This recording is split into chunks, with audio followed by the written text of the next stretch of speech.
LRBT2 method statement or argument. Question number 16. So with this, I recommend looking at the stimulus first so we can figure out what are we doing here. Anytime you see that the stimulus looks longer than normal, might want to check that out first. So we're looking for an assertion or a claim that children of divorced parents have a higher rate of psychological problems than other children. And we want to see how does that play in the argument.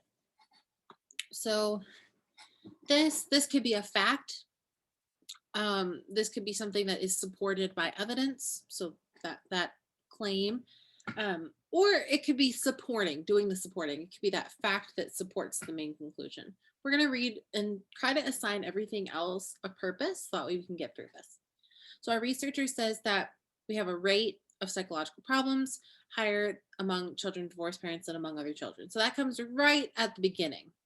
So this seems like background information or it's a claim. We're going to see what else is going on here. Our second sentence says it's a mistake to say that these are caused by children adjusting to the divorce.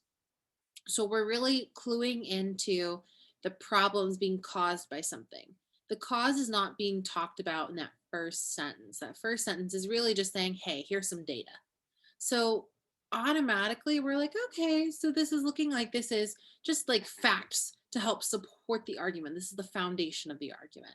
If we wanted to stop right here, we could probably go look at our questions, but let's just keep going through this argument. So second sentence, it's a mistake to say that the cause is the fact, or it's a mistake to say that these children are having psychological problems because they are adjusting to the divorce.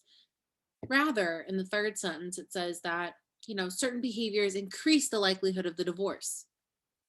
And that's learned by children from their parents. And that's like the things that cause the divorce are learned by the children. And that's what's actually causing the psychological problems rather than the divorce causing psychological problems. So this, like that third sentence, the rest of the paragraph, it's like half the paragraph. That is really cluing into what the author thinks. That's the point that the author is trying to drive home. So where does everything else come like and support that main sentence? The first sentence would just be like this, here's the data. Sentence 2 is one interpretation.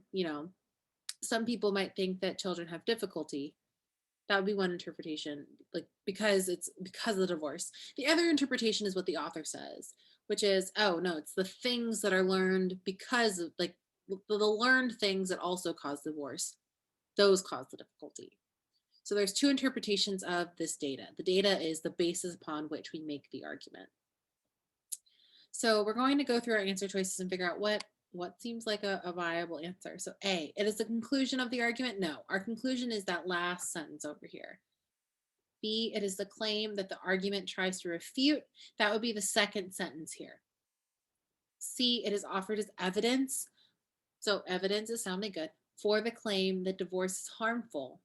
The children of the divorcing parents. Well, we're not really trying to support that it's harmful. We just have the rate of psychological problems higher among some children rather than others. That doesn't actually support anything. We're not linking that to say that divorce is harmful. D, it is offered as evidence for the claim that certain behaviors are often responsible for divorce.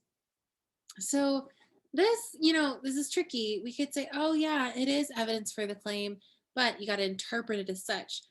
There's two main interpretations in this argument, so we really can't say it's being offered as evidence. We're saying here's how you might conclude, but that's wrong. We should conclude this way. So they're giving us a couple of evaluations.